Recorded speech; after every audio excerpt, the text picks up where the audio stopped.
Hello. अ, आप सभी को good evening. Am I audible and visible? I think light का इशू रिजॉल्व हो गया है, तो हम इस लाइव को कंटिन्यू कर सकते हैं।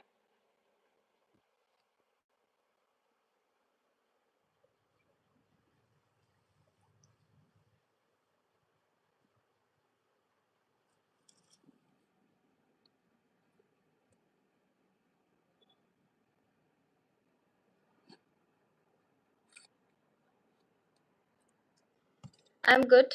I am good. आप कैसे हैं?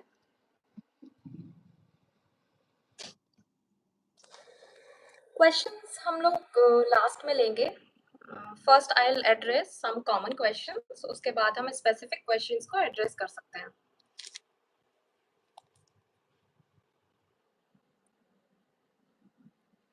चलिए, तो फिर ये वाला लाइव हम स्टार्ट करते हैं। और मैं अपना इंट्रोडक्शन फिर से देती हूँ। तो मैं अपने इंट्रोडक्शन एंड यूपीएससी की जर्नी के बारे में थोड़ा शेयर करती हूँ। मेरा नाम अदिति सिंह है और यूपीएससी सीएससी 2025 में मेरी 859 रैंक आई है। जहाँ तक मैं अपने बैकग्राउंड की, एजुकेशनल बैकग्राउंड की बात करूँ, तो मैंने अपनी पूरी स्कूलिंग खरगोन मध्य प्रदेश से कंप्लीट करी है। और इसके बाद मैंने सिविल इंजीनियरिंग में आईआईटी दिल्ली से बीटेक 2021 में कंप्लीट किया। और इसके बाद ही मैंने यूपीएससी सीएससी की जर्नी को अपना स्टार्ट किया था। इस जर्नी में ये मेरा फिफ्थ अटेम्प्ट था। फर्स्ट 3 अटेम्प्ट्स में मेरा प्रीलिम्स क्वालिफाई नहीं हुआ था। तो that were 2021, 2022 and 2023।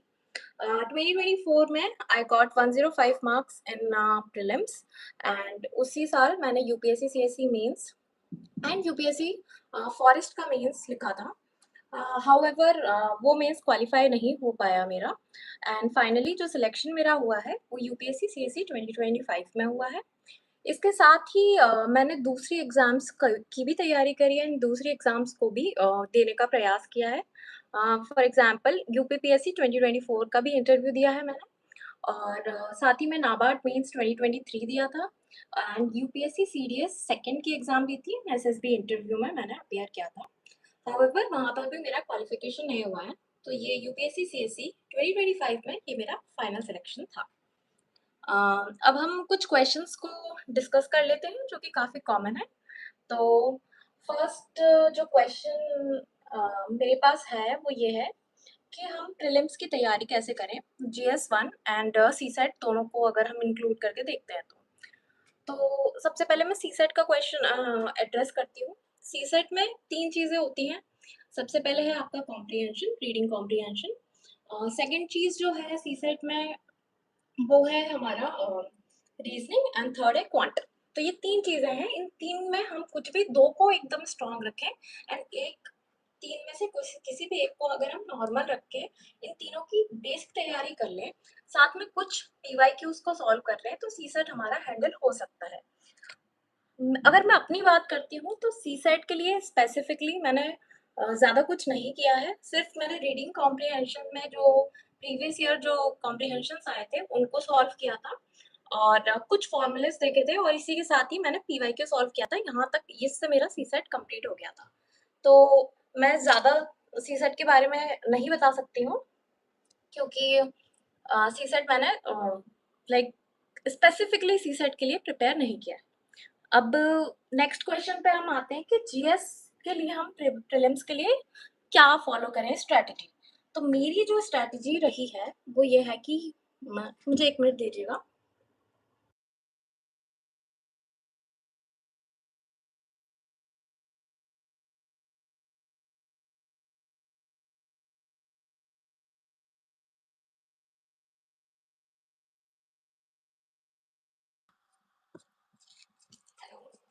audible now? Can you tell me am I audible or not?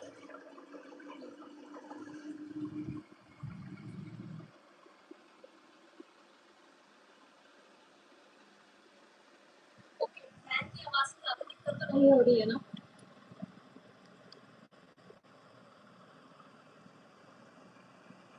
Okay. हाँ, तो हम GS1 की बात कर रहे थे। GS1 की जो स्ट्रेटेजी मेरी रही है वो जनवरी टू मई की जो रही है उसमें जितना भी स्टैटिक पोर्शन है उसको मैंने 3 बार रिवाइज करने की कोशिश करी है। 3 बार मेरा स्टैटिक रिवाइज हो जाए, साथ में जो भी करंट अफेयर्स पिछले 1 साल के रहे हैं वो मैं कंप्लीट कर लूँ। लास्ट 45 मिनट्स के पीवाईक्यूज जो मैंने कर रखे हैं वो, एंड इसके साथ में ही टेस्ट सीरीज, ये 4 चीजें मैंने प्रीलिम्स के लिए फॉलो करी है। और इसके लिए 2024 का भी प्रीलिम्स निकला है।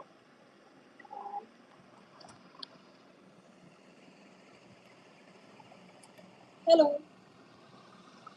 क्या वॉइस ठीक है अभी?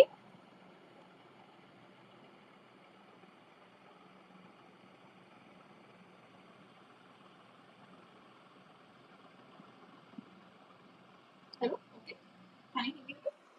तो मैं अपनी प्रीलिम्स की फिर से आपको स्ट्रेटेजी बता देती हूँ। प्रीलिम्स की मेरी बहुत ही 4 स्टेप की सिंपल सी स्ट्रेटेजी रही है। सबसे पहले जो स्टैटिक जो कॉन्सेप्चुअल पार्ट होता है हमारा, उसको मैंने बहुत ही अच्छे से 3 बार प्रीलिम्स से पहले रिवाइज करने का सोचा था कि 3 बार रिवाइज हो जाए, जिसमें फर्स्ट 2 मंथ्स में थोड़ा स्लो रिविजन होगा, फिर एक बार फास्ट रिविजन होगा, लास्ट में एक एक दिन का रिविजन होगा। तो मैं ये वाली स्ट्रेटेजी फॉलो करती थी जो कि स्टैटिक के लिए।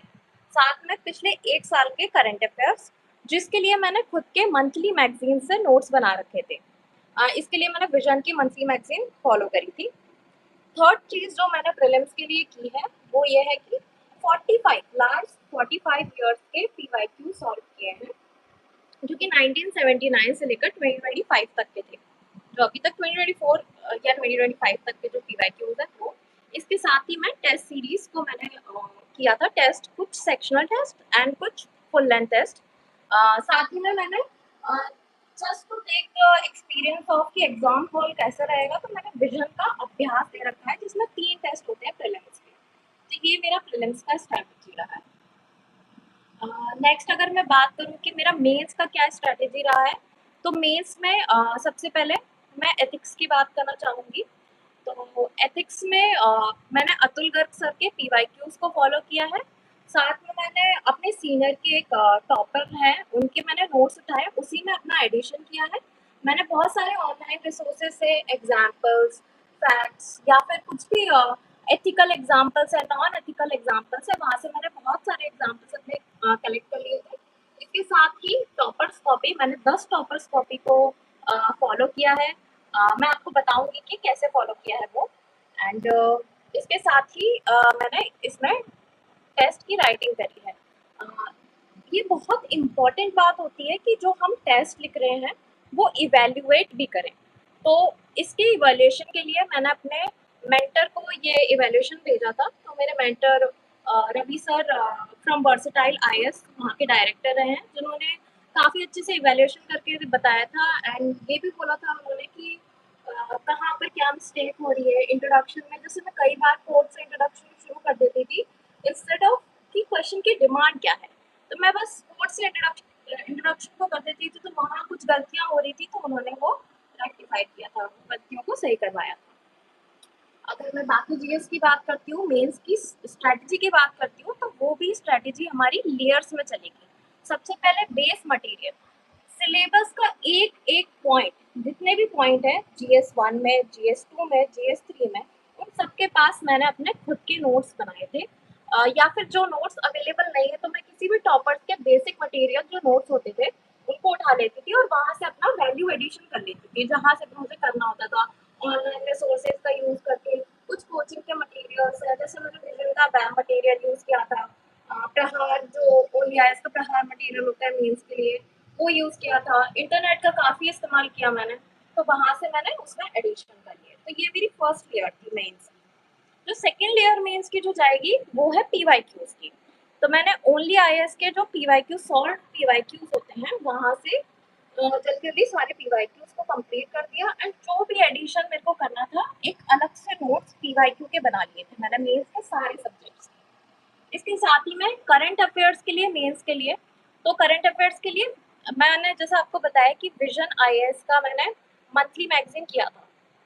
तो जो भी मंथ का मैं मंथली मैगजीन करती थी उसमें मैं प्रीलिम्स के अलग से और मेंस के अलग से इन दोनों के अलग अलग से नोट्स का एक मैंने 100 पेजेस का अपना डॉक्यूमेंट बना रखा था जिसमें लास्ट 12 से लगभग 16 मंथ्स के करंट अफेयर्स का मेरा पूरा एक डॉक्यूमेंट बना हुआ था, तो मैंने उसी को फॉलो किया था।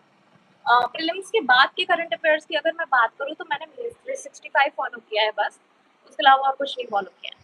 तो मेंस में हमारा फर्स्ट हो गया कि बेसिक मटेरियल। सेकेंड जो मेंस में बात हुई है वो पीवाईक्यूज की है जिसमें मैंने 2013 से लेकर 2024 तक के सारे पीवाईक्यूज को सॉल्व किया है। थर्ड हमारा हो गया थर्ड हमारा क्या था, sorry, PYQs base material test series. हाँ, टेस्ट सीरीज का ऐसा है कि मैंने ज़्यादा टेस्ट नहीं लिख पाए थे, तो 2022, 23, 24 इसके मैंने पीवाईक्यूज के बैठ के 3 घंटे में टेस्ट लिखे। साथ ही में मैंने विजन का मेंस का जो अभ्यास होता है वो जाकर लिखा था। तो मैंने लगभग इतने ही आंसर्स लिखे हैं। इसके साथ ही मैं कुछ आंसर्स खुद से लिखती थी, मतलब एक दो आंसर्स लिखते रही हूँ। तो मेंस का मेरा यही ओवरऑल स्ट्रेटेजी रहा है।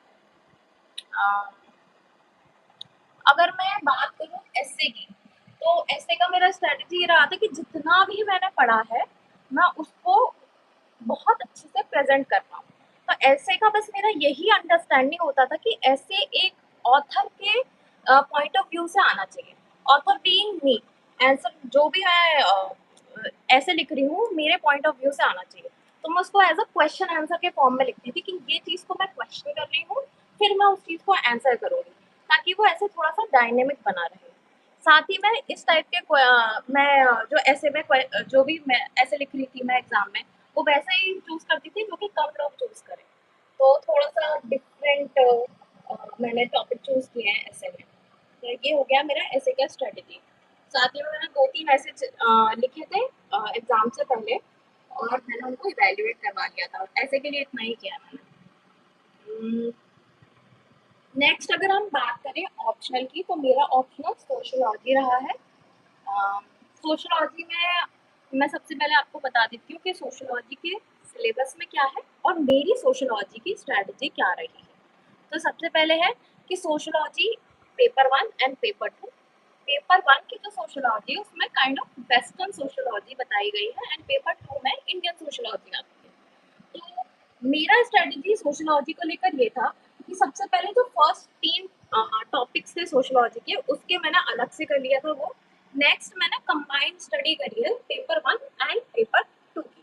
तो जो टॉपिक्स जो भी वेस्टर्न सोशियोलॉजी में आ रहा था मैंने उसको कंबाइन करके लिखा है। इससे इंडियन सोशियोलॉजी से।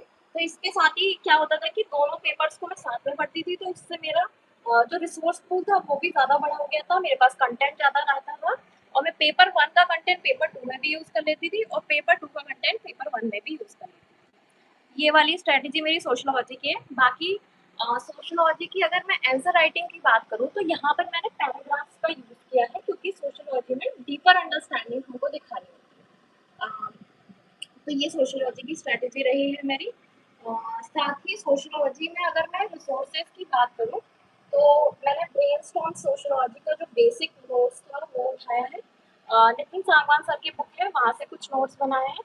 कुछ नोट्स जो है वो मैंने ऑनलाइन रिसोर्सेज का यूज़ करके, फॉर एग्जाम्पल गूगल एआई या फिर चैट जीपीटी से मैंने काफ़ी सारी सोशियोलॉजिकल थ्योरीज है वहाँ से इकट्ठी कर ली थी एंड बहुत सारे सोशियोलॉजिस्ट के नाम मैंने इसी तरीके से याद किए और उन सबको जब भी मैं एक्सप्लेन कर रही होती थी कि अपने आंसर्स में कि कुछ भी चीज़ हो रही है सोशियोलॉजिकल, तो हर चीज़ मैं सोशियोलॉजिकल इमेजिनेशन से करने की कोशिश करती थी बताने की। साथ ही मैं उसको सब्सटेंशिएट कर देती थी कोई भी सोशियोलॉजिकल थ्योरी आ रही है तो उससे। तो ये सिंपल सी स्ट्रैटेजी मेरी सोशियोलॉजी की रही है। साथ ही में वही टॉपर्स कॉपी कुछ सोशियोलॉजी की जिनसे मैं रिलेट कर पा रही हूँ, मैंने वहाँ से अपने नोट्स निकाल लिए कुछ। दोनों टॉपर्स के नोट जो मैं एनालाइज करती थी वो इस तरीके से करती थी कि पहले तो मुझे कंटेंट चाहिए, तो कुछ एग्जाम्पल है तो वो मैंने अपने नोट्स में ऐड कर लिया है, कुछ अच्छा कोट लिखा है उन्होंने, कुछ अच्छी बात लिखी है तो वो मैंने अपने कंटेंट में ऐड कर लिया। तो पहला एनालिसिस जो टॉपर्स कॉपी का होता था वो ये होता था। एंड सेकेंड चीज होती थी कि टॉपर लिख कैसे रहे हैं, इंट्रोड्यूस कैसे कर रहे हैं, अलग अलग फॉर्म्स ऑफ इंट्रोडक्शन क्या है, अलग अलग फॉर्म्स ऑफ कंक्लूजन क्या है, हमको कंक्लूड कैसे करना होता है, एंड साथ ही में बीच का जो पोर्शन होता था, जो मेन बॉडी है आंसर की, वो कैसे लिखी जानी चाहिए। तो ये वाली चीज मैंने टॉपर्स कॉपी से ही सीखी है। साथ ही मैं टॉपर्स से मैंने जो खुद की स्ट्रेटेजी फॉर्म करी है उसके बाद काफी सारी टॉपर्स कॉपी को एनालाइज करने के बाद वो ऐसा था कि मैं 10, अगर GS 1 to 3 की बात करूँ मैं, तो जो 10 मार्क का क्वेश्चन होते थे उसमें मैं लगभग कोशिश करती थी कि 10 मार्क के क्वेश्चन में 10 पॉइंट्स जाए हमारे, इसमें 60 to 70% जो पॉइंट है, मतलब 6 से 7 पॉइंट में उनको मैं सब्सटैंशिएट कर दूं किसी भी फैक्ट से, किसी भी डेटा से, किसी भी एग्जाम्पल से। एंड अगर 15 मार्क का पॉइंट है तो मैं 15 पॉइंट्स उसमें लिखूंगी, साथ ही में लगभग 10 से 12 पॉइंट्स में मैं उसको सब्सटैंशिएट करूंगी। तो ये मेरी स्ट्रैटेजी रही है। इसी के साथ में ही मेरा ऐसा मानना है कि सब्जेक्ट जो स्पेसिफिक कुछ की टर्म्स होते हैं वो हमको आने चाहिए। तो ऐसे की टर्म्स का मैंने अलग से ही अपने नोट्स बना रखे थे, जैसे ज्योग्राफिकल टर्म्स हैं या फिर सोसाइटी के लिए सोशोलॉजिकल टर्म्स हैं। तो इस टाइप के मैंने डॉक्यूमेंट जो जार्गन्स होते हैं हमारे, वो डॉक्यूमेंट्स बना रखे थे कि ये मैं कहीं पे भी यूज कर सकती हूँ। तो ये मेरा आंसर राइटिंग का रहा था। साथ ही में मैंने आंसर राइटिंग के लिए कुछ फ्रेमवर्क्स बना रखे थे। फॉर एग्जाम्पल जब हम बात करते कि पेस्टल फ्रेमवर्क में लिखना है तो इससे क्या है, डायमेंशन आती है।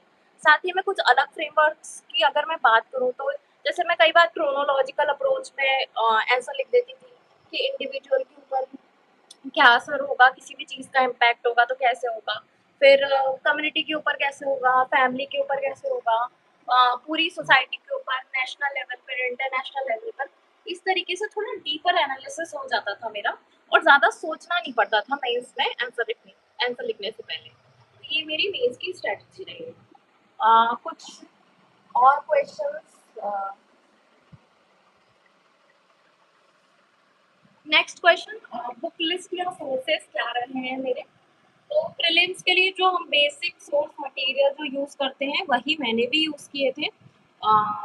फॉर एग्जांपल पॉलिटी के लिए लक्ष्मीकांत है, मॉडर्न हिस्ट्री के लिए स्पेक्ट्रम है, जो कि हमको पढ़नी पड़ती है, मैंने भी वही पढ़ी थी। बस मैंने एक चीज़ करी थी कि मैंने जितनी भी चीज़ें पढ़ी हैं उसके अपने शॉर्ट नोट्स निकाल लिए, एंड वही शॉर्ट नोट्स को मैं रिवाइज करती थी। मैं एक बार ही बुक पढ़ती थी और दोबारा नहीं पढ़ती थी, क्योंकि मुझे ऐसा लगता था कि बुक बहुत बल्कि होती है, तो मैं बहुत ही छोटे-छोटे नोट्स निकाल लेती थी और फिर मैं उन्हीं के नोट्स को एंड तक मैंने उन्हीं से ही रिवीजन किया है। तो लास्ट तक सभी चीज़ों के लिए मेरे पास कुछ नोट्स अवेलेबल थे। अम, जो नेक्स्ट क्वेश्चन मेरे पास है वो ये है कि आंसर राइटिंग की प्रैक्टिस कैसे करनी है। तो 2-3 चीज़ों से प्रैक्टिस कर सकते हैं। या तो आप टेस्ट सीरीज़ ले लो और रेगुलर आंसर राइटिंग करो। और मुझे ऐसा लगता है कि बेसिक पहले कंटेंट आपके पास होना चाहिए, उसके बाद आप आंसर राइटिंग स्टार्ट करो। तो मैंने पहले बेसिक कंटेंट कंप्लीट किया है, साथ में मैंने टॉपर्स कॉपी कंप्लीट करी है। उसी के बाद मैंने आंसर राइटिंग की स्टार्ट करी थी, और प्रीलिम्स से मेंस के बीच में मैंने आंसर राइटिंग करी है। इसके साथ में विज़न का जो अभ्यास है वो मैंने दिया है। पीवाईक्यूज़ फुल लेंथ टेस्ट 3-3 घंटे के बैठ के दिए हैं। साथ में 5-5 क्वेश्चन के जो टेस्ट होते थे वो मैं बैठ के बीच-बीच में दे देती थी। इससे मेरी आंसर राइटिंग हुई है। नेक्स्ट क्वेश्चन है कि आंसर हमको पॉइंट वाइज लिखने होते हैं या फिर पैराग्राफ वाइज होने चाहिए। तो मुझे ऐसा लगता है कि जो जीएस के आंसर्स हैं, GS 1, GS 2, GS 3 and GS 4, इसके आंसर मैंने सभी के पॉइंट वाइज लिखे हैं, जिसमें 10 मार्कर में 10 पॉइंट्स लिखती थी मैं, 15 मार्कर में 15 पॉइंट्स लिखती थी। और जहाँ तक सोशियोलॉजी की बात है, जो मेरा ऑप्शनल सब्जेक्ट है, तो सोशियोलॉजी में जहाँ पे 20 मार्क का रोल होता था, जहाँ पर हमें बहुत अच्छे से एक्सप्लेन करने की ज़रूरत है, वहाँ पर मैं प्रॉपर इंट्रोडक्शन, पैराग्राफ में उसको एक्सप्लेन करना एंड कंक्लूड, इस तरीके का करती थी।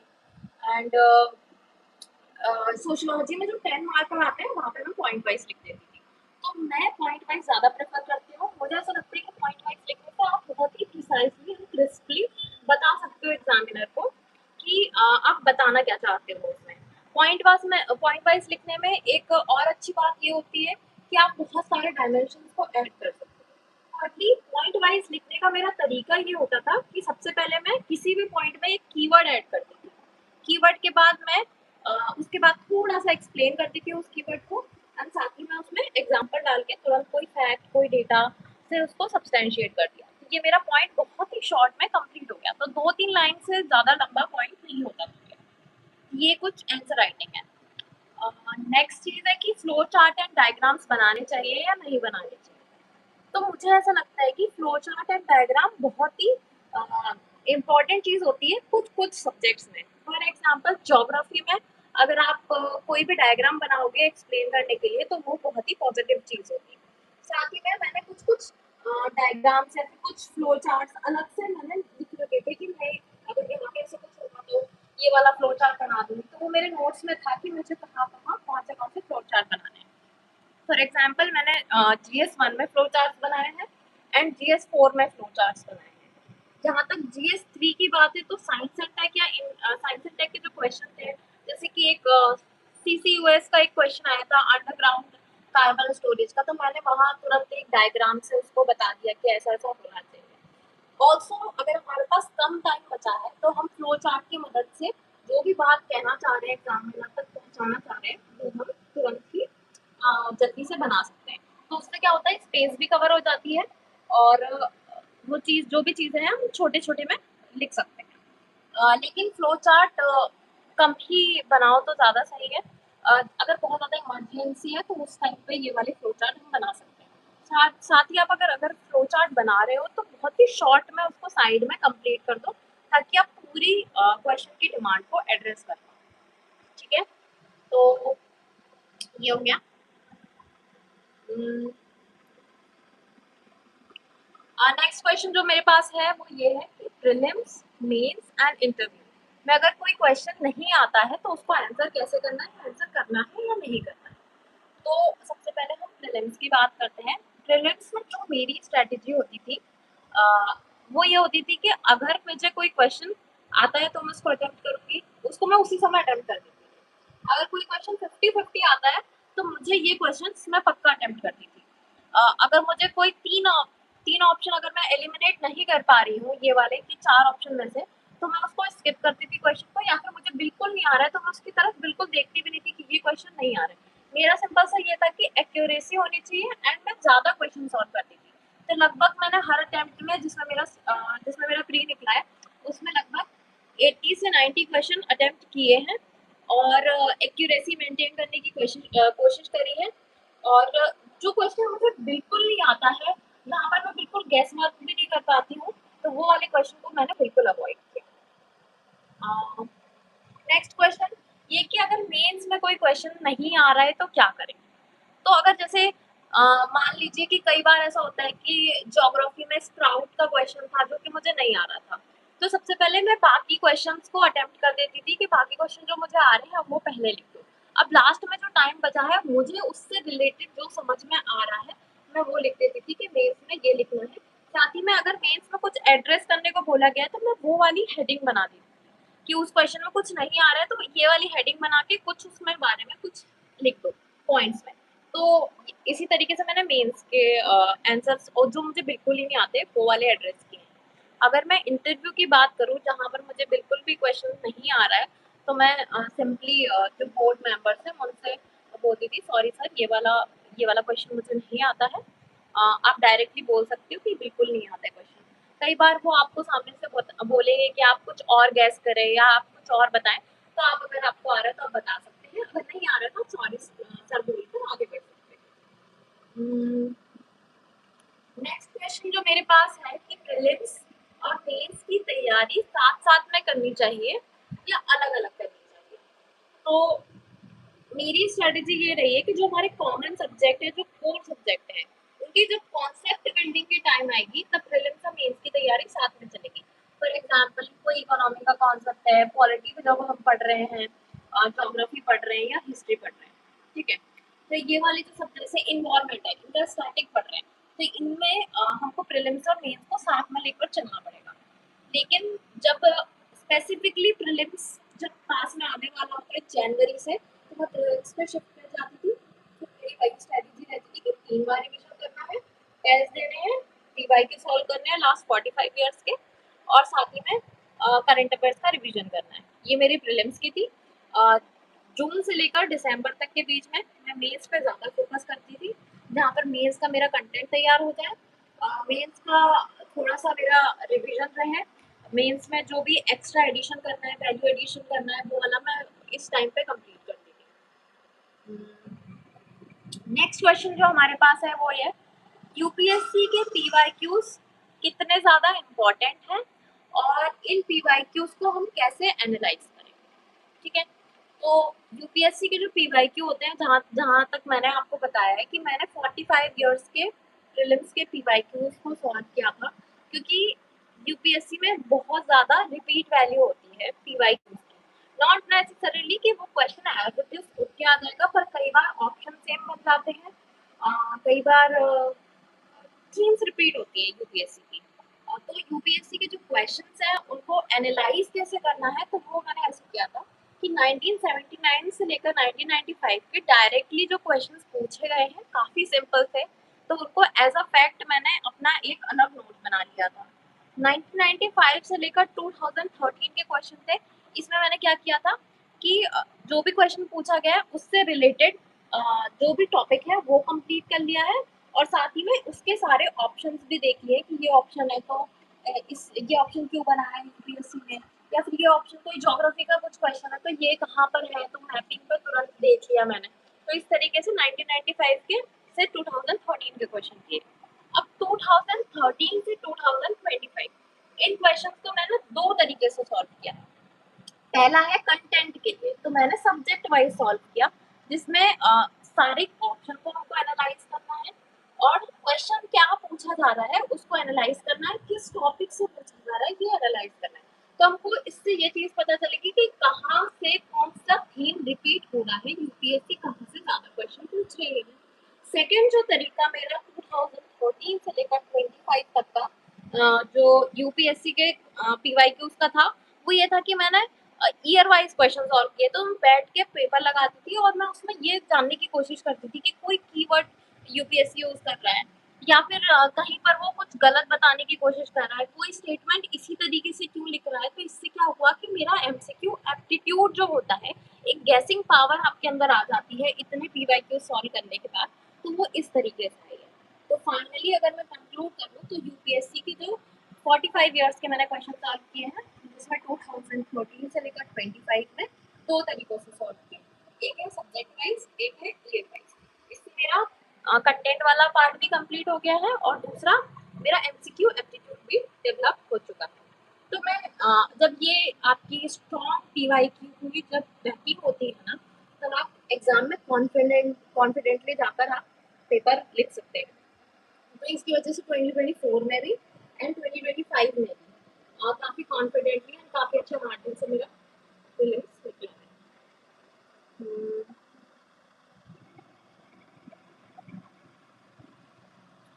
तो नेक्स्ट क्वेश्चन है मेरे पास, वो इंटरव्यू को लेकर है कि डैफ कैसे बनाना चाहिए हमको, एंड इंटरव्यू में पर्सनालिटी कैसे डेवलप करें, पर्सनालिटी टेस्ट के लिए हमें क्या तैयारी करनी चाहिए, साथ ही में इंटरव्यू बोर्ड ने मेरे से क्या क्वेश्चन पूछे थे, मुझसे क्या क्वेश्चन पूछे। तो सबसे पहले तो डैफ कैसे करना है। डैफ में आपकी बेसिक इन्फॉर्मेशन प्रेजेंट होती है। जो मेन पार्ट होता है डैफ का वो होता है कि आप अपने हॉबीज, या फिर आपने कोई सी आपको स्कॉलरशिप मिली है, या फिर कोई आपकी स्पोर्ट्स एक्टिविटी है, तो उसमें आप क्या डालते हो। तो यहाँ पर आपकी एक्चुअली पर्सनैलिटी शो होती है कि आप एक मल्टी डायमेंशनल पर्सनैलिटी कैसे हो। जैसे फॉर एग्जाम्पल मैंने स्टेट लेवल चेस चैंपियनशिप खेली थी, साथ ही मैं वॉलीबॉल करती थी, वॉलीबॉल खेलती थी। इसके साथ ही मेरा यूकुलेले प्लेइंग हॉबी था। मेरे strength and flexibility training hobby था। साथ में मेरा एक एमपी स्कॉलरशिप भी है, एमपी मिशन एक्सीलेंस के थ्रू एक स्कॉलरशिप है, तो मैंने वो चीज़ें कुछ इसमें डाली थी डैफ में। हालांकि यूपीएससी बोर्ड ने मेरे डैफ से कोई क्वेश्चन नहीं पूछा था। जो मोस्ट क्वेश्चन मुझसे जो पूछे गए थे वो सिविल इंजीनियरिंग का मेरा बैकग्राउंड था, ग्रेजुएशन में, वहाँ से क्वेश्चन पूछे गए थे एंड कुछ जेनेरिक क्वेश्चन पूछे गए थे। तो ज़रूरी नहीं है कि आपसे इंटरव्यू बोर्ड वही क्वेश्चन पूछेगा जो आपके डेफ में है, पर इस चीज़ की हमको तैयारी करके रखनी पड़ेगी। तो जो यूपीएससी के जो डेफ के मैंने एक एक वर्ड है उसके ऊपर खुद के नोट्स बना लिए थे कि ये डेफ के आगे पीछे जो भी है वो सारा तैयार कर लिया कि मैं कौन से स्टेट से आती हूँ तो उसके बारे में कुछ, कौन से डिस्ट्रिक्ट से आती हूँ तो उसके बारे में कुछ। इसके साथ ही मैंने अपने नाम पे थोड़ा रिसर्च किया था, सिविल इंजीनियरिंग पे रिसर्च किया था। जो भी मैंने एक्टिविटीज़, जो भी हॉबीज़ लिख रखी थी उनके बारे में, उनकी बैकग्राउंड, उनके हिस्ट्री, कुछ नए आर्टिस्ट आ रहे हैं, उनका इम्पैक्ट, उनके लिंकेजेस गवर्नेंस के साथ कैसे हैं, एडमिनिस्ट्रेशन के साथ कैसे हैं। अगर मैं ये वाली हॉबीज़ मेरे अंदर अगर मैं करती हूँ तो कैसे मैं एक बेटर एडमिनिस्ट्रेटर बन पाऊँगी। तो ये वाले सारे डायमेंशंस मैंने अपने डेफ के क्वेश्चंस सोच के रखे थे। हालाँकि ऐसे कुछ ज़्यादा कुछ क्वेश्चंस मेरे से पूछे नहीं गए थे। तो भी एक प्रिपरेशन होता है, वो उसके लिए डेफ को इस तरीके से प्रिपेयर किया जा सकता है। साथ ही में मैंने लगभग 7 से 8 मॉक इंटरव्यूज़ दिए थे, तो इस तरीके की कुछ मेरी इंटरव्यू की तैयारी रही। हुँ। नेक्स्ट क्वेश्चन जो मेरे पास है, अगर मुझे वापस यूपीएससी देने का मौका मिले तो मैं क्या गलतियाँ ऐसी हैं जो नहीं दोहराना चाहूँगी। अ, तो इसके लिए मैं बोलूँगी सबसे पहले जो मेन पार्ट होता है हमारा जहाँ से बहुत ज़्यादा मार्क्स आते हैं वो मेंस होता है। तो कई बार ऐसा हो जाता है कि मेरी राइटिंग स्पीड इतनी तेज़ नहीं है कि कई बार ऐसा हो गया कि मेरा क्वेश्चन छूट गया है और ये एक बहुत ही बड़ा ब्लंडर होता है, क्वेश्चन नहीं छूटना चाहिए। तो एथिक्स में इस बार ये हुआ था कि मेरी एक केस स्टडी पूरी छूट गई और एक केस स्टडी में काफ़ी गड़बड़ हुई, काफ़ी आधी छूट गई थी। तो लगभग 20 से 30 मार्क्स तो मेरा छूट गया था। हालाँकि मेरे 113 मार्क्स हैं एथिक्स में, पर फिर भी अगर मैंने ये चीज़ नहीं की होती, ये ब्लंडर नहीं किया होता, तो वो काफ़ी इम्पैक्ट डालता मेरी रैंक पे और अच्छी रैंक आ सकती थी। तो आई वुड सजेस्ट कि बिल्कुल भी ये वाली गलती नहीं करनी है। आंसर राइटिंग की प्रैक्टिस काफ़ी अच्छे से करनी है और स्पीड में लिखने की, टाइम में लिखने की और उस प्रेशर को हैंडल करने की हमको पहले से ही प्रैक्टिस करनी है। जो दूसरी गलती मैंने करी थी कि अर्लियर अटेम्प्ट्स में वो ये था कि बहुत सारे सोर्सेस फॉलो कर लिए। फॉर एग्जांपल हिस्ट्री के लिए मैंने 2-2 3-3 बुक्स पढ़ रही थी मैं। तो ये चीज़ मैंने बाद में गलती नहीं करी, मैंने कोई भी एक सोर्स उठाया, उसमें वैल्यू एडिशन किया, उसके खुद के नोट्स बनाए, उन्हीं को ही बार-बार रिवाइज़ किया। तो इंस्टेड ऑफ कि बहुत सारे रिसोर्सेज़ की तरफ भागना है क्योंकि मार्केट में बहुत सारी चीज़ें अवेलेबल हैं। तो आप कोई सा भी एक अच्छा सोर्स पकड़िए, उसमें एक वैल्यू एडिशन करिए और उसका रिवाइज़ करते रहें। मुझे लगता है ये इससे ये वाली समस्या का सॉल्यूशन हो सकता है कि आप इधर-उधर भागे नहीं। जो तीसरी चीज़ थी वो था excessive focus on current affairs. तो मुझे लगता है ये वाली गलती नहीं करनी चाहिए। करंट अफेयर्स का अपना एक रोल होता है, बट आप 12 पिछले 12 मंथ्स के करंट अफेयर्स को कंप्लीट कर लीजिए और उनको थोड़ा-सा रिवाइज़ कर लीजिए। बहुत ज़्यादा फोकस नहीं करना चाहिए करंट अफेयर्स के ऊपर। हमें अपने कॉन्सेप्ट्स को बहुत अच्छे से रखना है, साथ में पीवाईक्यू सॉल्व करने हैं। तो कॉन्सेप्ट्स प्लस पीवाईक्यू से आपका सिलेक्शन बिल्कुल हो सकता है। अ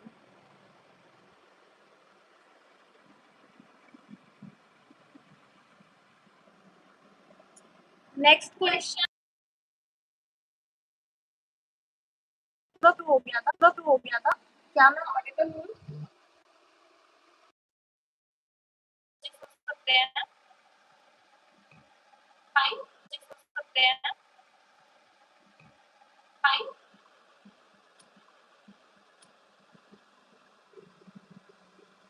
क्या अभी ठीक है?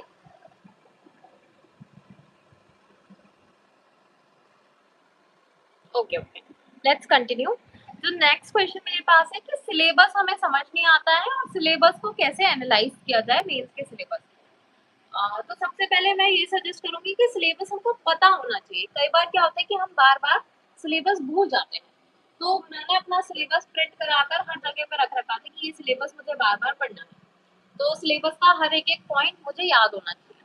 साथ ही में सिलेबस को मैंने थोड़ा-सा तोड़ के सिलेबस किया था। फॉर एग्जांपल जीएस 2 का जो सिलेबस है, उसमें जो गवर्नेंस वाला पोर्शन है, वो मैंने एथिक्स के साथ कंप्लीट किया, क्योंकि वो वहाँ पर ज़्यादा सही जो सेम है, गवर्नेंस का पोर्शन है और एथिक्स का पोर्शन है, वो सिमिलर है।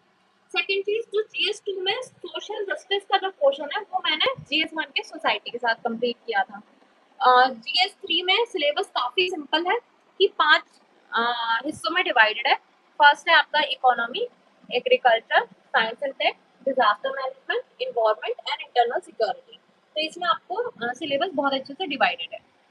एथिक्स का सिलेबस जो भी दे रखा है, जितने भी कीवर्ड्स है उसके हमको खुद के नोट्स बना लेने हैं एंड उन्हीं को ही हमको इनहेंस कर कर बहुत ही अच्छे से प्रेजेंट कर कर मेंस में लिखना है। साथ ही साथ अगर मैं सोशलॉजी की सिलेबस की बात करूँ तो सोशलॉजी के सिलेबस में ये है कि पेपर 1 के जो पहले 3 टॉपिक्स हैं वो थोड़े डिफरेंट है, तो उन्हें अलग से कर लिया मैंने और फिर पेपर 1 एंड पेपर 2 को कंबाइन करके पढ़ा। तो ये मेरा कुछ सिलेबस का स्ट्रेटजी था कि सिलेबस को किस तरीके से करना है ताकि मेरा जो काम है वो स्मार्टली हो। ठीक है। तो ये वाला कुछ सिलेबस ऐसे एनालाइज कर सकते हो आप लोग। नेक्स्ट क्वेश्चन है कि यूपीएससी की तैयारी के लिए मोटिवेशन कहाँ से मिला मुझे। तो मेरा ये खुद का डिसीजन था कि मुझे यूपीएससी करनी है। आई थिंक जो यूपीएससी से भी जो भी प्लेटफॉर्म हमें मिलता है उससे हम बहुत ही ज़्यादा बड़ा इम्पैक्ट क्रिएट कर सकते हैं, कुछ वर्ल्ड में कुछ रियल चेंजेस ला सकते हैं एंड मुझे वो करना था। इसलिए यूपीएससी करने का जो डिसीजन था वो मेरा खुद का था। और जब आपका खुद का डिसीजन होता है तब ऑटोमेटिकली मोटिवेशन आती है। हालांकि ऐसा कई बार हुआ है कि जब प्रीलिम्स नहीं निकल रहा होता है या फिर आपको कभी कभी मन नहीं कर रहा होता है, कभी तबीयत खराब होती है, तो मोटिवेशन थोड़ा कम जाता है, कम हो जाता है। लेकिन फिर से हमको हमारे लक्ष्य को ध्यान में रखते हुए करना चाहिए कि हमने यूपीएससी को क्यों चुना था। और ये बेहतर होगा कि जब हम खुद चुनते हैं हमारा डिसीजन, करियर डिसीजन कि मुझे यही करना है, तो ऑटोमेटिकली अंदर से मोटिवेशन आता है। साथ ही में मैं ये कहना चाहूंगी कि इस पूरे ड्यूरेशन में मैंने अपना सोशल मीडिया बंद रखा था, क्योंकि इससे आपको फोमो हो सकता है कि आपके फ्रेंड्स ये कर रहे हैं, फ्रेंड्स वो कर रहे हैं, उनकी लाइफ बहुत अच्छे से दिख सकती है, तो इससे काफी ज्यादा एंजाइटी आ सकती है। तो आई वुड सजेस्ट कि सोशल मीडिया से थोड़ा दूर रहें। सोशल मीडिया को एक पॉजिटिव वे में आप यूज करें अपनी तैयारी में। और कुछ जो आपके दोस्त हैं, फैमिली मेंबर्स हैं, उनसे कनेक्टेड रहिए ताकि आप आइसोलेटेड फील ना करें। और कुछ अगर आपके दोस्तों का ग्रुप है जिनके साथ आप बैठकर पढ़ाई कर सकते हैं तो आप वैसा कर सकते हैं। तो उससे भी मोटिवेशन आता है कि हम दूसरों को साथ में मिलकर एक दूसरे को मोटिवेट करके पढ़ाई कर रहे हैं। एंड आपके पास एक मेंटर होना बहुत ज़रूरी है। अगर आपके पास एक मेंटर है तो आपको एक अकाउंटेबिलिटी रखता है आपके ऊपर कि आप जो भी चीज़, जो भी टॉपिक कंप्लीट कर रहे हैं, कोई आंसर लिख रहे हैं, तो वो आपको बताएगा कि आप सही तरीके से कर रहे हैं या नहीं कर रहे हैं। तो आपको वो इस पूरी जर्नी में गाइड करते हुए चलेंगे ताकि आप भटक ना जाएं, कहीं पे कुछ गलत चीज़ ना कर पाए, क्योंकि उससे आपका बहुत ही ज़्यादा टाइम एंड एनर्जी वेस्ट होता है। नेक्स्ट क्वेश्चन जो है कि यूपीएससी की तैयारी ऑनलाइन करनी चाहिए या ऑफलाइन करनी चाहिए। ठीक है। तो मैंने अपनी तैयारी पूरी तरीके से ऑनलाइन करी थी एंड मैंने घर से ही रहकर तैयारी करी है। तो मैं ये कहना चाहूँगी कि ऑफलाइन के बारे में मैं कमेंट नहीं कर सकती हूँ। तो आपको जैसा भी सूट करे, आप जहाँ पर भी रहकर तैयारी करना चाहें आप कर सकते हैं। दोनों वेज पॉसिबल है, ऑफलाइन भी आप कर सकते हैं, ऑनलाइन भी कर सकते हैं। नेक्स्ट क्वेश्चन है यूपीएससी की तैयारी के लिए दिल्ली जाना जरूरी है या नहीं है। तो मैंने अपना ग्रेजुएशन दिल्ली से कंप्लीट किया है, लेकिन मैं ग्रेजुएशन के बाद वापस से अपने घर पर आकर मैंने घर से ही तैयारी करी है, तो दिल्ली जाना जरूरी नहीं है मेरे हिसाब से। नेक्स्ट क्वेश्चन जो मेरे पास है वो ये है, मैथ्स समझ नहीं आते हैं और मैथ्स को याद कैसे किया जाए। तो इसके लिए मेरे पास सिंपल सी स्ट्रेटेजी थी कि मैंने जो भी world mapping and Indian mapping, तो जैसे मैं अगर नॉर्थ अमेरिका पढ़ रही हूँ तो उसका मैंने map, blank map print out निकाल लिया। उसमें मुझे जो भी चीज़ें जाननी है, जैसे माउंटेन्स हैं, कहीं पर रिवर्स हैं, कोई इंपॉर्टेंट सिटी है, तो उसको मैंने मार्क कर दिया। और मार्क मैंने उसके नाम से नहीं किया है, मैंने मार्क 1 2 3 4 ABCD, या लेक से तो लेक 1 लेक 2 ऐसे कर रखा है। और नेक्स्ट एक मैं ब्लैंक पेज लिखती थी, उसमें लेक 1 का नाम लिखती थी, लेक 2 का नाम लिखती थी, तो इस तरीके से मैं याद करती जाती थी। तो वो जो मेरा मैप था उसपे सिर्फ मार्किंग होती थी 1 2 3 4 की। जैसे माउंटेन्स है तो mountain M1 M2 M3, lakes है तो L1 L2 L3, सिटीज है तो C1 C2 C3। और फिर मैं एक ब्लैंक पेज पे लेकर उसको देखती कि ये चीज़ है, ये चीज़ है। तो इस तरीके से मैंने एक्टिव रिकॉल के मेथड से अपने मैप्स को याद किया। मैप्स के लिए ऑल्सो इंडियन मैपिंग मैंने अलग से करी है और वर्ल्ड मैपिंग अलग से करी है। साथ ही में जब प्रीलिम्स आने वाला होता था तो मैं कोई भी 2-3 वीडियोस जो कि प्लेसेस एंड न्यूज़ की होती थी वो देख लेती थी। इसके साथ ही मैप्स में जो पीवाईक्यूज में जो भी प्लेसेस आई हैं वो मैं अपनी मैप्स में हाईलाइट कर लेती थी अलग से कि ये वाली चीज़ें पीवाईक्यू में आई हैं। तो इस तरीके से पूरी मेरी मैप्स की तैयारी हो जाती थी। नेक्स्ट क्वेश्चन जो है वो है प्लान बी। क्या आपको प्लान बी रखना चाहिए या नहीं रखना चाहिए, या प्लान बी कब से रखें? तो इसका आंसर मैं ये देना चाहूंगी कि प्लान बी अगर आप अपने फर्स्ट अटेम्प्ट या सेकेंड अटेम्प्ट में, तो आपके पास प्लान बी नहीं भी है तो कोई बात नहीं है, क्योंकि उस टाइम पे आप इस जर्नी में बहुत यंग होते हैं। तो इस टाइम पे मोटिवेशन भी ज़्यादा होता है, एनर्जी ज़्यादा होती है। तो बिना प्लान बी के आप फुल्ली प्रिपेयर कर सकते हो, गिवन कि आपकी फैमिली सपोर्टिव है, आपके पास कोई फाइनेंशियल कंस्ट्रेंट नहीं है, तो आप प्लान बी नहीं भी रखो तो कोई बात नहीं। थर्ड अटेम्प्ट से अगर आप और आगे जा रहे हैं तो मुझे ऐसा लगता है कि एक प्लान भी होना चाहिए। वो कुछ भी हो सकता है, थोड़ा सा कुछ भी, ताकि आप खुद को सपोर्ट कर पाएँ, एक कॉन्फिडेंट फील कर पाएँ कि हमारे पास ये ऑप्शन है। तो एक स्टेबिलिटी जो ज़रूरत होती है, फाइनेंशियल स्टेबिलिटी की भी और एक अपनी मेंटल स्टेबिलिटी की भी, कि हम एक सिक्योर पोजीशन में हैं जहाँ पर रहकर हम ये तैयारी को कर सकते हैं, वो होना चाहिए। अब मेरे लिए ये था कि मेरा प्लान भी नहीं था, तो कई बार वो चीज़ मुझे एंग्ज़ायटी दे जाती थी। तो मैं साथ में दूसरी भी मैंने कई बार जॉब्स करी हैं, एंड अभी करंटली ये 2025 का जो मेरा पूरा टाइम था, उसमें मैं सीएम अभ्युदय योजना जो चलती है यूपीएससी की, वहाँ पर as a faculty and as a mentor वहाँ पे वर्क कर रही थी। तो साथ ही मैं, ये मेरा प्लान भी था कि मैं वो वर्क भी कर रही हूँ, मैं स्टूडेंट से भी कनेक्टेड हूँ, मैं कुछ मीनिंगफुल कर रही हूँ अपने लाइफ में, तो मैं कहीं से भी आइसोलेटेड फील ना करूँ और मोटिवेशन बना रहे लाइफ में, ताकि आपको ये पर्पस आपको याद रहे कि आपको एग्जैक्टली करना क्या है लाइफ में। और यही मेरा गोल था कि मैं दूसरों की हेल्प भी करूं और साथ में अपनी तैयारी को जारी रखूं। तो प्लान बी मेरे अकॉर्डिंग, अगर आपके अटेम्प्ट ज़्यादा हो गए हैं तो होना चाहिए, क्योंकि वो आपको एक सिक्योरिटी एंड स्टेबिलिटी प्रोवाइड करता है। हम्म,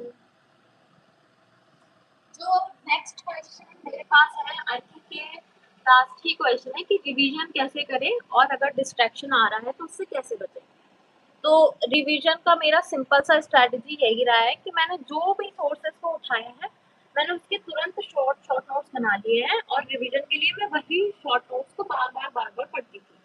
तो रिवीजन के लिए मैं एक्टिव रिकॉल मेथड से, कि मैंने छुपा लिया क्वेश्चन आंसर के फॉर्म में, ये क्वेश्चन है उसका आंसर मुझे करना है, दूसरा क्वेश्चन है उसका आंसर मुझे करना है।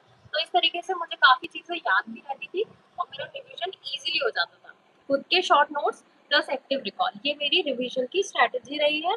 साथ ही में 3 बार रिवीजन करना है मुझे कोई भी एग्जाम से पहले, मेंस एग्जाम से पहले 3 बार रिवीजन, प्रीलिम्स से पहले 3 बार रिवीजन। तो इससे काफ़ी हद तक रिवीजन जो होता है कि हमें याद नहीं होती चीज़ें, तो ये वाली चीज़ रिजॉल्व हो जाती है। नेक्स्ट है कि लास्ट क्वेश्चन आई गेस, कि डिस्ट्रैक्शन से कैसे बचें। तो आपको सबसे पहले ये जानना पड़ेगा कि लाइफ में आपके डिस्ट्रैक्शन आ कहाँ से रहे हैं। फॉर एग्जाम्पल आप ज़्यादा सोशल मीडिया यूज़ कर रहे हैं, या फिर आप ज़्यादा बाहर घूम रहे हैं, या फिर कुछ और भी डिस्ट्रैक्शन हो सकते हैं। तो आपको ये याद रखना पड़ेगा कि इस एग्ज़ाम की तैयारी में क्यों आए हैं, आपका गोल क्या है, और उन डिस्ट्रैक्शन से जितना ज़्यादा दूर हो पाए हो जाए। अगर आप दूर नहीं हो पा रहे हैं तो उस डिस्ट्रैक्शन को इग्नोर करना हमें सीखना पड़ेगा। इग्नोर करो और अपनी पढ़ाई करो, शांति से इग्नोर करो, पढ़ाई करो। जब आप फुल्ली पढ़ाई में इन्वॉल्व होते हैं, जब आप वो प्रोसेस में घुसे हुए होते हैं डीपली, जब उस प्रोसेस को एंजॉय कर रहे होते हैं, तो आई थिंक तब डिस्ट्रैक्शन बहुत ही कम हो जाते हैं, ऑटोमेटिकली ही कम हो जाते हैं। तो आपको बस उस प्रोसेस पे फोकस करना है, डिस्ट्रैक्शन से दूर हो जाना है तुरंत ही, क्योंकि जितना ज़्यादा वो डिस्ट्रैक्शन मल्टीप्लाई होता जाता है तो तुरंत ही उस डिस्ट्रैक्शन से दूर रहना है और अपने जो भी हमारी पढ़ाई की प्रोसेस है उसको इंजॉय करते हुए आगे बढ़ना। आई थिंक जो मेजर क्वेश्चंस हैं वो मैंने एड्रेस कर दिए हैं। एक क्वेश्चन है कि टाइम टेबल कैसे बनाएं। तो टाइम टेबल, अगर मैं एक ब्रॉड टाइम टेबल की बात करूँ तो मेरा ऐसा था कि जून से दिसंबर तक मुझे मेंस की तैयारी करनी है, जनवरी से मई तक मुझे प्रीलिम्स की तैयारी करनी है। इसके अलावा मुझे डेली ऑप्शनल पढ़ना है और वीकली करंट अफेयर्स पढ़ने हैं। तो इस तरीके का अगर मैं डे वाइज टाइम टेबल की बात करूँ तो डेली कुछ स्लॉट मुझे एक ऑप्शनल के लिए रखना है, एक जीएस के लिए रखना है, एक स्टैटिक पोर्शन के प्रीलिम्स के लिए रखना है और एक स्टैटिक पोर्शन के मेंस के लिए रखना है। तो इस तरीके का कुछ रख के अगर इसमें कुछ ऊपर नीचे भी हो जाता है तो कोई बात नहीं है। मेजरली मैंने अपने लिए टारगेट सेट कर रखे थे कि ये वाले टॉपिक इतने टाइम में कंप्लीट होना चाहिए, तो वो बस कंप्लीट हो जाए। तो इस तरीके का कुछ टाइम टेबल होता था, तो बहुत ही रिजिड टाइम टेबल नहीं रहा है, काफ़ी फ्लेक्सिबल रहा है। तो आई थिंक मेजर जो क्वेश्चन थे वो मैंने आंसर कर दिए हैं। अब आप लोगों के क्वेश्चन जो भी हैं आप कमेंट्स में बता सकते हैं, तो मैं उन्हें एड्रेस कर दूँगी।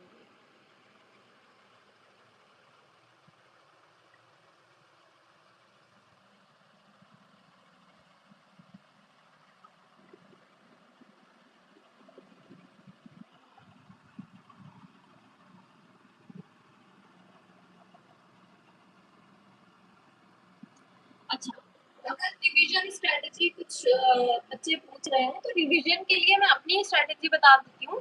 दो ही चीज़ें करी है मैंने रिवीजन के लिए, खुद के शॉर्ट नोट्स होने चाहिए रिवीजन, पहली चीज़, और दूसरा एक्टिव रिकॉल। ठीक है, तो ये दो चीज़ें हैं कि शॉर्ट नोट्स हैं उन्हीं को बार बार पढ़ा है और उन्हें बिना देखे पढ़ा है। तो एक्टिव रिकॉल ये होता है जिससे हमें चीज़ें याद रहती हैं, काफ़ी लंबे समय तक हम उसे याद कर सकते हैं और उसे रिमेम्बर करके रख सकते हैं। दूसरी चीज़ ये है कि रिवीजन के लिए सबसे पहले आप, अगर आपने आज कुछ चीज़ पढ़ी है तो उसको तुरंत ही समराइज कर लीजिए। ठीक है, सेकेंड चीज़, आप उसको फिर एक हफ्ते में पढ़े, 15 डेज में पढ़े और फिर 1 मंथ में पढ़े। तो आई थिंक ये रिवीजन का जो चीज़ होती है वो सॉल्व हो सकती है। अच्छा, आंसर राइटिंग के टाइम पे अगर रिकॉल नहीं हो पा रहा है तो रिवीजन की कमी की वजह से होता है। इसके लिए आपके पास पहले तो आपके सामने कंटेंट होना चाहिए। अगर आपके सामने कंटेंट रहेगा तो आप बहुत ही क्रिस्प कंटेंट रखना है मेंस के लिए, उसी कंटेंट को बार बार पढ़ना है और आंसर राइटिंग करनी है। आप आंसर राइटिंग, अगर आप कोई आंसर लिख रहे हैं तो पहले आप वो कंटेंट को खोलकर वो आंसर लिख सकते हैं। जितना अच्छा आंसर लिखने की कोशिश करेंगे लिख लीजिए। तो मैं क्या करती थी कि जैसे मुझे कई बार डेटा या एग्जाम्पल याद नहीं रहते थे तो वो एग्जाम्पल की मैंने लिस्ट बना रखी थी। उन्हीं एग्जाम्पल्स को मैं जब भी आंसर राइटिंग कर रही होती थी तो देख देख के लिखती थी। तो हर पॉइंट के साथ मेरा एक एग्जाम्पल जाता था। तो हर पॉइंट लिखा है एग्जाम्पल लिखा है, पॉइंट लिखा है एग्जाम्पल लिखा है। तो वही चीज जो है वो मेरे मेंस के जो हुए थे एक्चुअल मेंस वहां पर रेप्लिकेट हो रही है। नेक्स्ट क्वेश्चन है कि कंसिस्टेंसी को कैसे मेंटेन करना है। तो फर्स्ट चीज तो ये है कि अ, आपके दिमाग में ये क्लियर होना चाहिए कि टारगेट्स क्या हैं आपके। ठीक है, तो अगर आपके पास पहले से कुछ टारगेट्स बने रहेंगे तो आपको ये चीज सोचने में नहीं जाएगा कि मुझे अब स्ट्रेटेजाइज करना है या फिर मुझे अब पहले मैं डिसाइड कर लूंगी क्या पढ़ना है उसके बाद ही मैं पढ़ना स्टार्ट करूंगा। तो पढ़ना शुरू कर दीजिए, डेली पढ़ना है और पढ़ना शुरू कर दीजिए, तो उससे एक कंसिस्टेंसी मेंटेन रहेगी। अब अगर कई बार ऐसा होता है कि हम कभी बीमार पड़ गए या फिर हमें कहीं बाहर जाना है या किसी वेडिंग में जाना है या फिर कई बार हमारा पढ़ने का मन नहीं कर रहा, तो कोई बात नहीं है, आप मत पढ़ो उस दिन, एक दो दिन मत पढ़ो।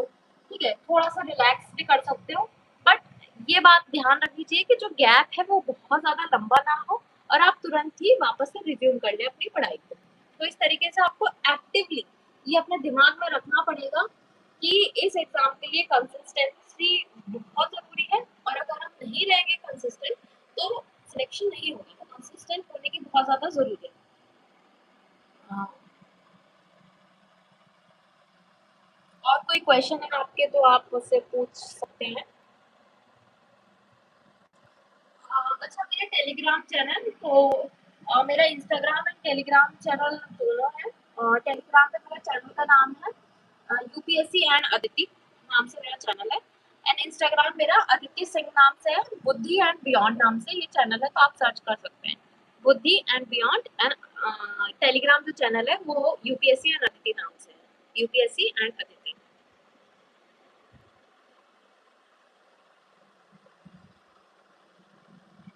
अगर आपके फादर का नेम मिसमैच है तो कोई बात नहीं, आप एक एफिडेविट बनवा सकते हैं।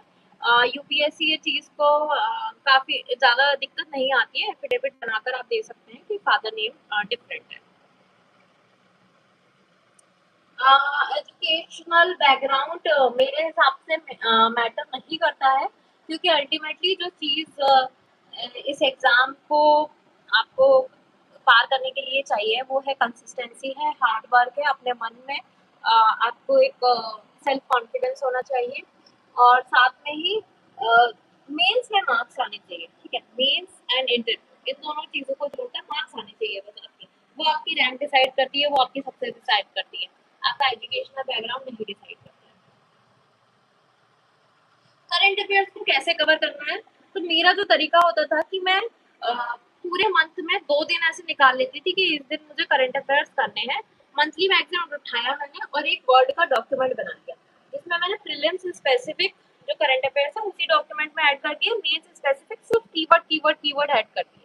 तो इससे मेरा प्रीलिम्स और मेंस का पिछले 12 महीने का टोटल एक 100 पेज का डॉक्यूमेंट बना था, जिसमें सभी तरीके के करंट अफेयर सभी सब्जेक्ट्स के इंक्लूडेड थे। तो एक वर्ड का मेरा डॉक्यूमेंट बना हुआ था, इस तरीके से मैंने करंट अफेयर्स को अपना कंप्लीट किया है। साथ ही में मेंस के लिए मेंस 365 जो विजन की आती है वो फॉलो किया। यस, करंट अफेयर्स के मैंने खुद से अपने अलग अलग से नोट्स बनाए थे। इंटरव्यू मीडियम, यस, मेरा जो इंटरव्यू मीडियम था, हालांकि मेरी पूरी पढ़ाई इंग्लिश में हुई है, पर मेरा इंटरव्यू मीडियम हिंदी हिंदी हो गया था, तो मैंने अपना इंटरव्यू जो मीडियम वहाँ पे था वो हिंदी इंग्लिश मिक्स्ड ही चल रहा था। क्या इंग्लिश लैंग्वेज जरूरी होती है यूपीएससी के लिए, तो ऐसा बिल्कुल भी नहीं है। मैंने अपना इंटरव्यू मीडियम हिंदी रखा था और मैंने हिंदी में ही अपना इंटरव्यू दिया है, और मैंने अपना पूरा मेंस इंग्लिश में लिखा है। तो आई थिंक तो कोई सी भी लैंग्वेज में आप बोल रहे हैं, बस आपको कन्वे करना होता है कि आप क्या कहना चाहते हैं, एग्जामिनर को आपकी बात को समझना होता है। तो आई थिंक इंटरव्यू मीडियम या फिर मेंस का जो मीडियम है वो इतना मैटर नहीं करता है। बस आपको आपके पास रिसोर्सेज होने चाहिए, आप एक फॉर्मल लैंग्वेज का यूज कर रहे हो तो वो चीज होनी चाहिए। आई थिंक मीडियम इतना इशू नहीं करेगा फिर। साइंस एंड टेक्नोलॉजी के लिए, तो साइंस एंड टेक के लिए मैंने जो ओनली आईएएस उड़ान की बुक होती है स्टैटिक वाली, वो कंप्लीट करी थी। और साथ ही में एक मैराथन जो लेक्चर होता है जो साइंस एंड टेक पहले प्रीलिम्स से पहले, वो एक मैराथन लेक्चर देख लिया था। और पूरे साल के करंट अफेयर्स में साइंस एंड टेक को मैंने बहुत अच्छे से कवर किया है, क्योंकि वहीं से क्वेश्चंस आते हैं। फादर नेम मिसमैच को रिजेक्ट नहीं किया जाएगा, आप एक एफिडेविट को सबमिट कर सकते हैं, तो कोई इशू नहीं होगा। जहाँ तक बात रही इंग्लिश बोलने की, तो you can practice English with your friends, and जितना आप बोलने की प्रैक्टिस करेंगे इंग्लिश को, उतना ही ज़्यादा सुधरती जाएगी। वेट मत कीजिए, आप खुद से मिरर में भी बात कर सकते हैं that you have to talk in English and you have to be comfortable in English to convey your words.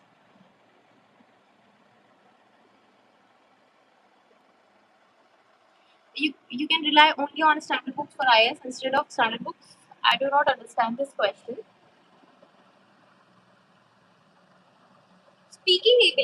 Speaking ability I think दो चीज़ों से इम्प्रूव कर सकती है। पहली बात, आप जितना ज़्यादा लोगों से बात करेंगे हिंदी में और इंग्लिश में दोनों में, तो आपकी स्पीकिंग एबिलिटी वहाँ से सही होगी। दूसरी चीज़, आप मिरर में प्रैक्टिस कर सकते हैं। तीसरी चीज़, आप खुद के वीडियोस भी बनाकर देख सकते हैं कि हम कहाँ पर गलती कर रहे हैं या फिर कहाँ चीज़ें हमें सुधार करनी चाहिए। तो यहाँ से आप अपनी स्पीकिंग एबिलिटीज को सही कर सकते हैं।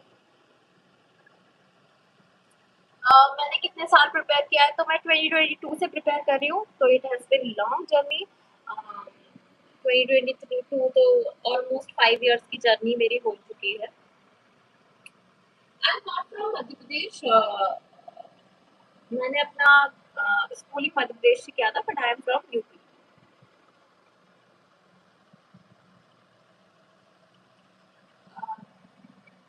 कोचिंग की जहाँ तक बात है तो मैंने कोचिंग नहीं करी है, क्योंकि मैं बुक्स से और वेरियस सोर्सेज से ज़्यादा अच्छे से समझ लेती थी। अगर आपको एक स्टैटिक अंडरस्टैंडिंग बनानी है तो आप एक फाउंडेशन कोर्स कर सकते हैं। उसके बाद आपको, मुझे ऐसा लगता है कि खुद ही तैयारी करनी होती है, खुद ही लिंकेजेस जो सब्जेक्ट बीच में होती हैं उनको स्टैब्लिश करना होता है, और फिर मेंस की आंसर राइटिंग की स्ट्रेटजीज के लिए आप आंसर राइटिंग के लिए आपको प्रैक्टिस की ज़रूरत है।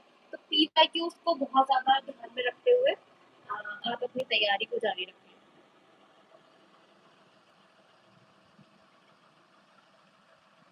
और लक्ष्मीकांत, आई थिंक लक्ष्मीकांत करना बहुत इम्पोर्टेंट है। मैंने अब लक्ष्मीकांत को बहुत ही अच्छे से किया है, तो आई वुड नॉट सजेस्ट कि आप लक्ष्मीकांत को स्किप करें।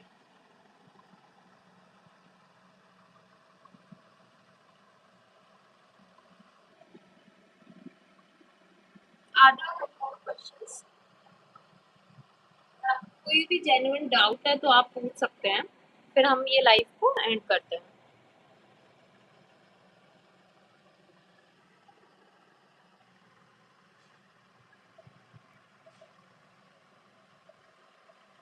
थर्टीन ईयर मेंस, मेंस के लिए आपको 2013 से सॉल्व करने हैं, प्रीलिम्स के लिए लास्ट 45 ईयर्स के सॉल्व करने हैं।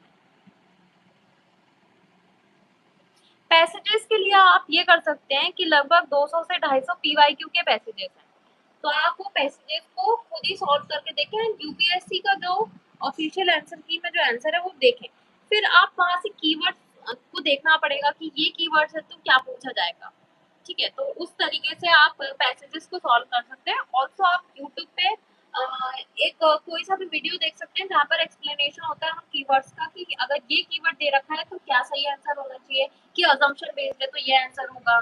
ठीक है, तो वहां से आप एक दो वीडियोस देखकर और फिर जितने ज्यादा क्वेश्चन सॉल्व करेंगे आपको उससे आइडिया मिल जाएगा। अगर आप ग्रेजुएटेड हैं और आपकी तैयारी, आपको ऐसा लग रहा है कि आप ये अटेम्प्ट दे सकते हैं, तो बिल्कुल ये अटेम्प्ट दीजिए।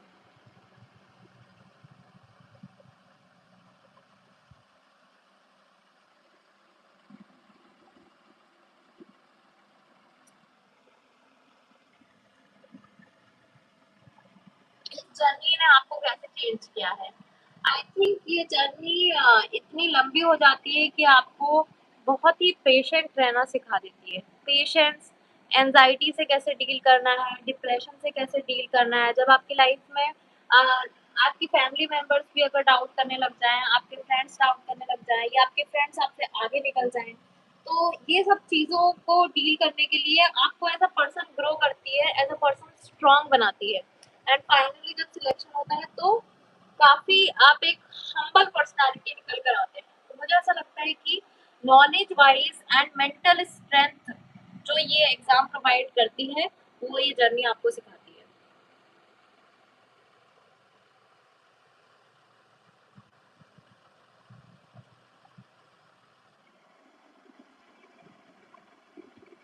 अगर आपको किसी भी चीज़ का आपको अगर हेल्प चाहिए तो आप मेरे टेलीग्राम चैनल को फॉलो कर सकते हैं। वहाँ पर मैं अपनी स्ट्रैटेजीज़ एंड अपने नोट्स शेयर करूँगी। साथ ही में मैं अपने इंस्टाग्राम चैनल पर भी उन्हें शेयर करने की कोशिश करूँगी। टेलीग्राम चैनल मेरा यूपीएससी एंड अदिति नाम से है, यूपीएससी एंड अदिति।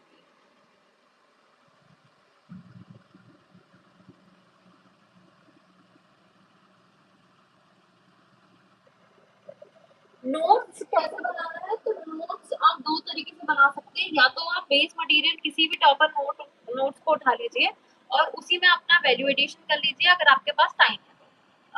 अगर आपके पास टाइम नहीं है, सॉरी, अगर आपके पास टाइम है तो आप स्क्रैच से खुद के नोट्स बना सकते हैं। बस आपको इस बात का ध्यान रखना है कि वो नोट्स को आपको रिवाइज़ भी करना पड़ेगा। तो रिवाइज़ करने के लिए बहुत ही क्रिस्प और बहुत ही शॉर्ट नोट्स होने चाहिए। UPSC and Aditi. मैं यहाँ पर लिंक भी शेयर कर दूँगी अपने टेलीग्राम चैनल की। स्लाइड की डिस्क्रिप्शन में मैं लिंक शेयर कर दूँगी। क्या आपके और कोई क्वेश्चन है?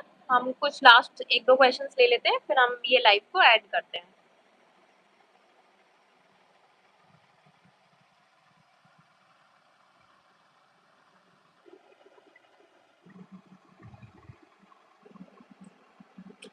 What mistakes did I make? First mistake जो कि मैंने पहले 3 अटेम्प्ट्स में किया था, तो यूपीएससी पीवाईक्यू को अच्छे से एनालाइज नहीं किया था मैंने। तो मैं पढ़ तो बहुत ज़्यादा रही थी उस टाइम पर मैं ना तो मैं टेस्ट लगाती थी क्योंकि मुझे टेस्ट लगाने से डर लगता था कि मेरे कम मार्क्स आएँगे, और ना ही मैं पीवाईक्यू को अच्छे से एनालाइज कर रही थी। लेकिन फिर मैंने अपने मन से वो डर निकाला, मैंने कहा कि फेल होंगे तो होंगे, देखते हैं, लेकिन चैलेंज आया तो उसको करना पड़ेगा। तो सबसे पहले मैंने सारे टेस्ट लगाए हैं, बहुत सारे टेस्ट लगाए हैं, बहुत कम मार्क्स भी आए हैं, पर धीरे-धीरे मेरे मार्क्स बहुत इम्प्रूव हुए हैं। सेकंड, यूपीएससी की पीवाईक्यूज़ को जब मैंने बहुत अच्छे से एनालिसिस किया और उन पीवाईक्यूज़ का अपना नोट्स बनाया, तो उससे क्या हुआ, मेरा एमसीक्यू एप्टीट्यूड डेवलप हो गया था पहली बात तो मैं बहुत ही अच्छे से गैस वर्क कर लेती थी प्रीलिम्स में, तो बहुत ही ईज़िली प्रीलिम्स निकलता था। और सेकंड, जो उस चीज़ से मुझे काफ़ी कॉन्फिडेंस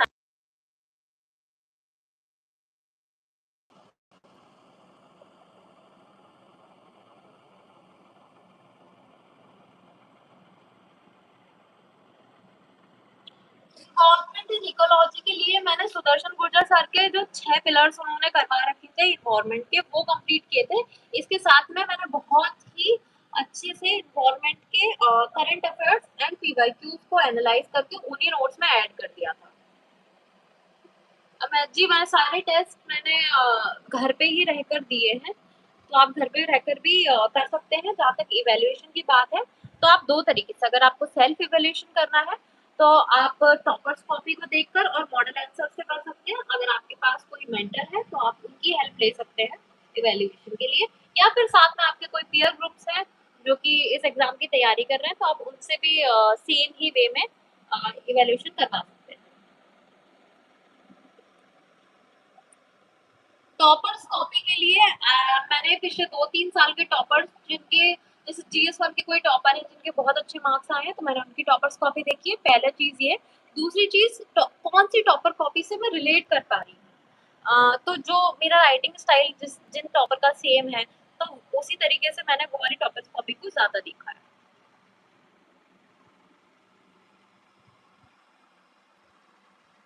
कोई बात नहीं, अगर आपके पास पीयर ग्रुप नहीं है, मेक श्योर आपके पास कोई मेंटर है, और आप सेल्फ इवैल्यूएशन भी कर सकते हैं, कोई दिक्कत नहीं है। इवैल्यूएशन में आप मॉडल आंसर से, टॉपर्स कॉपी से देखकर आप कंपेयर कर सकते हैं अपने आंसर्स को।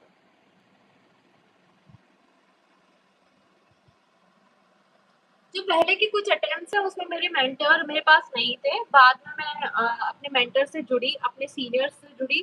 तो इट इज़ वेरी इम्पोर्टेंट कि आप जाकर हेल्प माँगिए। ऐसा नहीं है कि कोई आपकी हेल्प नहीं करेगा। जो इस एग्ज़ाम में सीनियर हैं, जो इस एग्ज़ाम में अभी प्रेज़ेंट हैं, अगर आप उनसे जेन्युइनली हेल्प माँगेंगे, तो आपको बिल्कुल हेल्प देंगे।